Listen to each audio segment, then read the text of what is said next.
PJ Wali Kota Palembang Ratu Dewa pada Senin sore meninjau langsung proyek instalasi pengolahan air limbah IPAL yang berlokasi di Jalan Dr. Sutami, Kelurahan Sei Selayur, Kecamatan Kalidoni, Kota Palembang.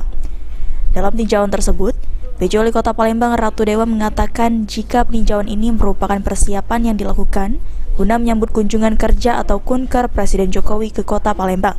Peninjauan sendiri dilakukan bersama protokol kepresidenan, Pas Pampres, pemerintah provinsi, guna memastikan aspek secara teknis memenuhi segala kebutuhan yang diperlukan dalam penyambutan Presiden Joko Widodo.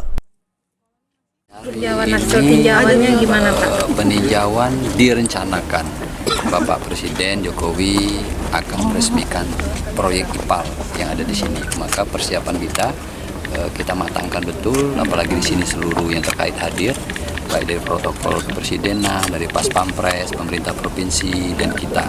Untuk itu secara teknis kita menyiapkan apa yang dibutuhkan untuk persiapan ini. Saya kira itu pada hari ini saya meninjau ke sini. Proyek IPAL saat ini pembangunannya sedang berjalan dan ditargetkan akan selesai 100% pada akhir tahun 2023. Eki Saputra, PAL TV.